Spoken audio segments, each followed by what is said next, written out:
Hello, my name is Teresita Blanco, the Artsy sister, and we're continuing with Saturnastra. This is chapter 16, 1-6, Horsey. Year 11, month 4, day 10, 7:21 a.m. A month passed without anything occurring, and the dog had finally learned his lesson, or so we fancy, and he kept his taxes within the reasonable feudal parameters. And this assured the people had enough to live and it avoided future problems with charity. The Duke was not the type of man to learn lessons, however he was deeply disturbed by the rumors of the size of the Crystal Knights army. And some rumors said that there were 10,000 knights, and others estimated that they were in the millions. And the true number for this unit is just 12,000, and they belong to the non-combatant release unit for a standing army of 144,000. Outstanding army numbers never went as high as that number, and they were supplemented by numerous allies, mercenaries, and well-wishers. And we would only tap into the reserves during the purges to replace those who have fallen. In currently Saturnastra there were 4 legions of Crystal Knights, and 2 of them were in the continent of Artsy, and the rest were scattered across the globe. With the charity issue resolved, a strange sense of normalcy returned to the feudal, and today the Duke had gone on a hunting trip in the nearby forest. The Duke was accompanied by Ahir, Matilda, and 32 knights, and 10 page boys, and 10 hunting dogs.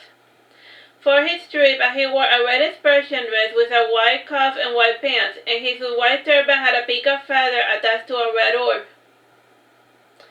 He had purchased that attire from the Persian. The Persian was a traveling salesman, and you could find him selling goods in just about any world. And we have recently spotted the Persian selling his goods in a ruined church that he frequented. And the shell, bowl, and quiver were given to him by the Duke himself. And the Duke's brats were not into hunting, and he figured that he would give Ahir those items instead of having them rot away in the armory. The Duke also gave Ahir his son's horse, which the king never used. The horse was a brown Arabian stallion, and they were brought to this world to populate the southern deserted region, and this one had been purchased in the neighboring port from a privateer. The horse had been crossbred to produce a albino color. Its legs were white from the hoof to the knees, and it had a large white section in the back over the mane of the tail, and the rest was a brownish red color. The seller claimed that the horse was 3 years old, and in fact it was 10 years of age, and this one aged a bit slower because his great-great-great-great-great-grandmother had been a unicorn. The only hints of this odd crossbreed were his blue eyes, which were the dominant color, and unicorns had unusual eye colors for horses like red, white, blue, green, and pink. The Duke's son had only ridden the horse once before suffering a dangerous fall, and since then his brother had quit riding altogether. And the horse was called the Gentle One, very easy to ride, and he would respond to whatever name you gave him, and when he saw the horse, it was love at first sight, and he hugged the horse's face and he said, "Horsey." And the Duke smiled and asked Ahir, "So what are you going to name him?" Ahir gave the Duke a sideways look and thought a moment, and he was trying to understand the question, or so we wager. And then he repeated, "Horsey." Ahir got on the horse and rode it slowly around the stable, and he was testing Horsey's bearing. And when he was settled in, the Duke mounted his own horse and rode ahead of his hunting party. He had never ridden a normal horse before, and he was deeply troubled by the slowness of his mount, and he imagined that there was something wrong with him. And holding the reins, he would say to him, "Faster, faster." And when Horsey heard this, he would run at full throttle. His erratic horse ride greatly disturbed the hunting trip, and whenever the Duke or a knight would get close to a deer, he would jump out from the side at top speed, and at other times he would shoot the hats off the nobles. And his accuracy was a bit unnerving, and the Duke half hoped that he would employ the bow a little better to shoot an animal or something. It almost seemed to him that he was hunting humans. After an hour of making the hunting possible, the Duke tried to send Ahir back to the castle, and since his wild ride made conversation with him impossible, a knight was sent to catch the brat and take the reins off his horse. And the knight's mount galloped in a frenzy after Ahir, and Ahir was just simply laughing. And the knight clenched his teeth and he galloped behind the shout, and to elude the knight, Ahir took an arbitrary left turn, which made his horse jump over an edge. And the horse landed wrong, and the pair rolled down the edge, bashing into branches and trees, and while Ahir fell, he laughed like the maniac that he was. And when he got off his hunting attire was covered in leaves, and his brown and arrow lay broken in a pile. Horsey had his back twisted on an angle, and a pointed tree branch had impaled the beast's stomach. The poor animal was dying fast. When he noticed, he started sobbing most bitterly, and he yelled, "No, no, Horsey, no!" The knight nodded and said to Ahi, "What do you think was going to happen? You're riding like a lunatic." He removed the tree branch, and part of the guts of the horse spilled out, and with his hands he jammed them back inside, and still sobbing, he beat it, I'm sorry, ah!" And he had the horse and cured it the same way he cured the others, and during the healing process the horse made some ungodly wails. And the horse would have run away if only his back was not broken. And then I watched watching the healing grimace, and he now understood why the other knights did not want to talk about his healing abilities. The horse did get healed, and he even allowed Ahi to ride him again. And after he healed the horse, he went to heal the ball and quiver, and this ended up with a strange mutant blue and green at the areas where they had broken, and they still function more or less like a regular bow and arrows. And the greatest change was how was felt by the wood, was felt by the bow, and he was able to nod it further back, and the horsehair string felt firmer. And this gave greater strength to the bow. And since he saw the horse was broken, he made some adjustments to his overall strength, and made the horse a little faster. And now the horse went from running at 40 miles per hour to running at 50. And it was a minor adjustment, nothing too serious. It was still enough to make chasing after Ahi pointless. The shout kept disturbing the hunt on a regular basis, and then I was only able to catch Ahi whenever the bear fell down a hole or gave a bad turn, and after 7 falls, the speed and strength and maneuverability of the horse had become unnatural. And the horse now ran at 120 miles per hour and could bash through trees with great ease. And he would still get hurt, but his regeneration had greatly increased, and by now the hunting party got out of the forest. And the night settled in tents on a plain overlooking the forest, and Matilda started cooking the meals that they had managed to catch. And she was aided by the page boys, and she combined the fresh catch with mushrooms and other gimmicks she had found in the forest. And she also had taken with her some spice jars, and despite his occasional intervention, the Duke and his men had managed to kill something. And they managed to hunt 15 deer, 5 wild boars, 3 foxes, and 7 rabbits. And was enough to keep them fed and damsel, and he returned to camp when he got away for a burning meat. And the dog chuckled when he saw him coming out of the forest, and he said to Matilda, "See, I told you he would come the minute he smelled the meat." "How dull, he's almost like an animal," she commented, looking up from her work. And he saluted the party. After saluting the party, he galloped in their direction, and the Duke gave a silent voice and commented, "Does that horse seem faster to anyone?" "Not really," said Matilda, not bothering to look. And he then slowed down his pace, and he got closer to the camp, and he got a horsey to a nearby stream, and then dismounted. The horsey went to go mingle with the other horses' brethren while he went to have dinner with the humans. And by the time I had joined, the knight that was training after had arrived and briefed the Duke on the horse's new condition. After hearing this debriefing, the Duke said, "So strong legs, and maybe the soldiers got stronger too. Sir Pence, do you feel any stronger?" The knight he was talking to flexed his hand and said, "I fear not, my lord. Maybe if we break it 7 times and have it repaired 7 times more, then maybe," said the Duke, speaking his thoughts aloud. "I'd rather not, my lord. 1 time was more than enough, thank you," said the knight, shaking his head. "You don't have a choice in the matter, Sir Pence. Remember yours. Your arm is for me to use as I see fit," said the Duke, pointing at his knife. The knight bowed and gulped and said, "Yes, my lord." Matilda sneered when she heard this, and the Duke made a sign for Ahi to come. Ahi sat on top of a tree trunk facing the Duke, and he had a sinking position. The Duke, not getting the reference, said, "Ahi, what did you do to Horsey?" Said Ahi, scratching his head, and the Duke repeated his question, "What did you do to Horsey?" Ahi simply shrugged his shoulders, and said he did not understand the question, or he was pretending not to understand. The Duke raised his hands to the sky in his desperation and said, "Talking to the skinnies is possible." In imitation of the Duke, he raised his hands to the sky and said, "Talking with this Duke is impossible."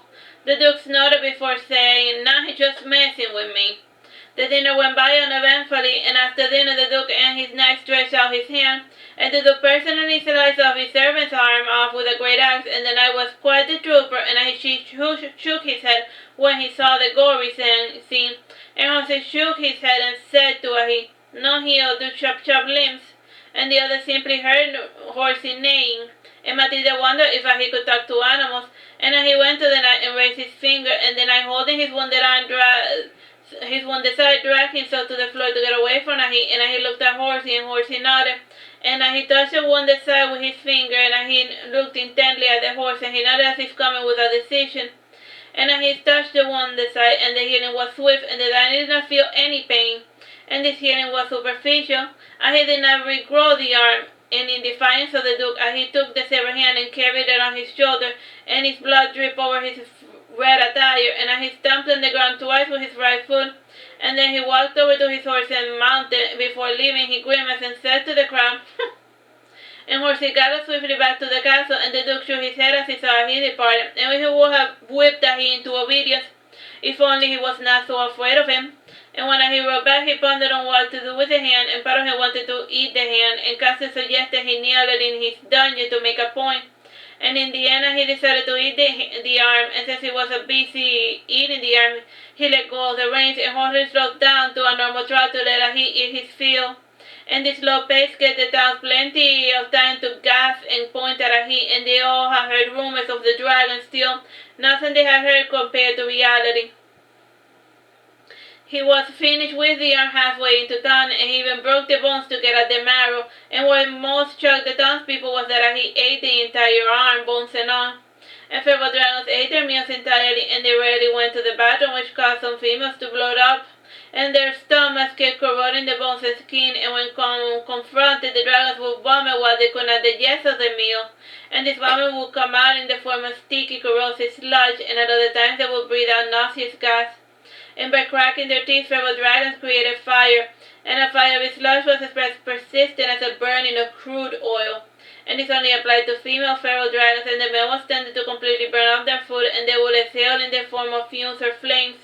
And since he was raised by a feral dragon, he had picked up the habit of eating raw meats and bones. And after he ate the hand, he frowned. He took care to wipe the blood from his face and fangs, and after he finished, he gave a deep sigh and guided the horse back to the castle.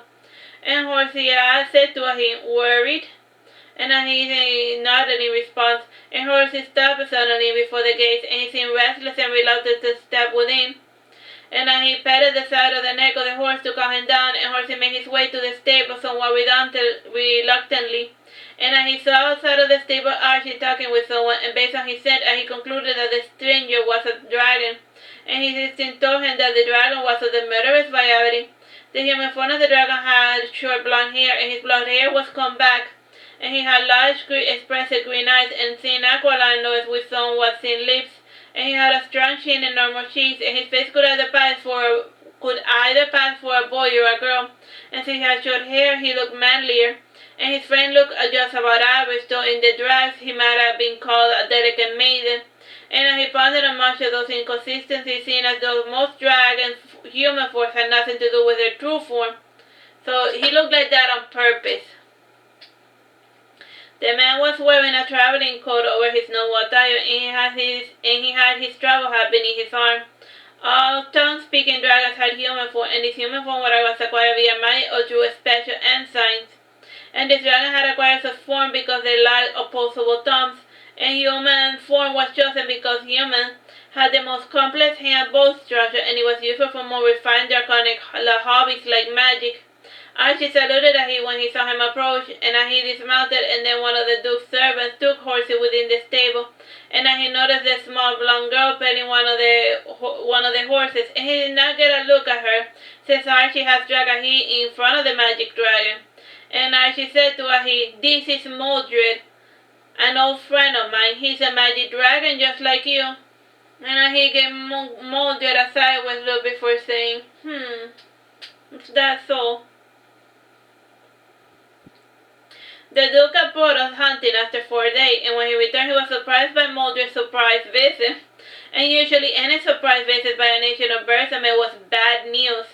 And Mordred claimed to have visited to meet Ahi, and the Duke's berserker court convinced him that Mordred was telling a partial truth, and it was pointless to press the issue. Mordred was accompanied by a weird little girl, and she was actually a dragonling, and she had hatched from Linka's egg, the egg that was sold by Figaro 8 years ago. and she appeared to be 9 years old, and her human form had long blonde hair and blue eyes, and she carried herself with the same serious demeanor as her father, and she usually had her hair braided out, guarded by a hairnet, and she wore a student dress with a blue apron and a red dress, and whenever she went, she carried a drawing notebook under her hand, with a worn-out charcoal pencil. The girl never smiled, and she peered at you with the same disdain akin to the older dragons, and she was too serious for being an infant 6-year-old dragon.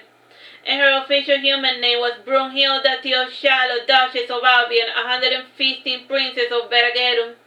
And she, however, never responded to her official name, and for a strange reason that bewildered her father, she answered only to a soft purring, and the first syllable of her official name was an approximation to the sound that she responded to.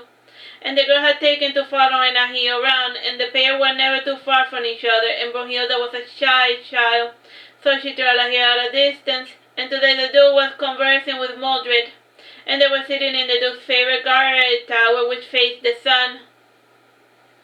The Duke asked Mordred, "Why isn't Bersamin here yet? You said he was coming today, so where is he?" "Who knows? He might have found something which piques his interest. He's not a man bound by schedules or decorum," said Mordred, smirking, and today Mordred sported an immaculate white noble attire. And from the high tower the Duke noticed that he entering the palace, and he was sporting his usual black noble attire, and a few minutes later he saw Brunhilda following after he. And she would hide behind a column or in a dark corner whenever he turned around, and he found her behavior humoring. And he took to walking in circles around the courtyard in a sort of green like red like table game. And the Duke looked down and asked, "Are they playing a game?" And Mordred looked down and pouted his lip, and he rested his head on his left hand, and he tapped the railings of the tower. He took a deep sigh, but he shook himself, remembering where he was, and the sigh turned into a light cough as he swallowed down the smoky fire he had almost breathed. And the Duke commented with disdain, "You should really have that cough checked out, and you are always coughing as of late." And ignoring the Duke said to himself, "Dabor kipa karumata." And dragons had no spoken language of their own, and they communicated via a series of growls and gestures, and the more evolved dragons had developed the ability to speak complex languages, and indeed they excelled in learning the language of other species. However, they interpreted the language based on intonations and not on the spoken words per se, and when they came in contact with other beings who spoke in language, the dragons were compelled to make up their own language. It was all for show, and they only used the language in the presence of humans. And they also created their own written language, and like the spoken words, they were arbitrary and whimsical, and only dragons were able to tell what was written there, since their written language was based on color, gestures, and patterns. The Duke did not know this. He simply assumed that Bersamin liked to play favorites, and any language other than English was forbidden in this kingdom, and just speaking it was grounds for capital punishment. Mordred noticed the Duke staring at him with interest, and he gave the Duke a warm smile, and he said, "Forgive me, my lord, I sometimes forget myself." The Duke frowned when he noticed that he was no longer within sight, and Brunhilda was looking left and right in search of he, and her breathing became faster and sharper. It was almost seemed like she was angry, and the girl was simply sniffing the air for any faint traces of he, and Mordred noticed that he disappeared. And he asked the Duke, "Where did the weird kid go?" "Which one?" asked the Duke, laughing at his own joke. And Mordred moved his shoulders as if flapping non-existent wings, and had the Duke paid attention, he would have noticed that such a mannerism was not human. And Mordred moved his left head and then jerked it to the right at the sound of something flying overhead. And had he been in his dragon form, Mordred would have snapped his tail on the back of the stone like a whip, and the motion would have been slightly jerking of the behind up and down, and this dragon mannerism too went unnoticed, and Mordred watched the ground with intent and had his arm in a pose akin to a cat about to jump at his prey. He said, and in a plain photon the Duke pointed to the ground, and he said, "Keep your eyes behind the girl and wait for it, ah, there he goes." And at the moment that he had swiftly broken through the ground behind the girl and stretching his arm, he yelled at the top of his lungs, "Boo!" And the girl jumped forward, yelling at the top of her lungs, and her scream sounded almost unnatural, and she would have fallen under her notebook had he not caught her. And he grinned at her, showing his razor-sharp teeth, and the girl's expressionless face twisted into a grimace. And from his high tower, the Duke was not able to see the girl's expression, nor was he able to make out the kid's conversation. And Matilda, who was passing by, was able to see and hear everything, and she hid behind a column to eavesdrop. for she was a gossiper at heart. And shaking both her fists, Brunhilde said, Parati Hakun, and I simply laughed at his pride, and breathing in anger, she walked in circles around him, and from time to time she would draw closer to him and snap her teeth. And she was starting to hunch her body to change form, but her instinct warned her that her father was watching. And Brunhilde curbed her fury and decided to take her revenge on a smaller scale. That's the end of that chapter. Bye-bye, God bless.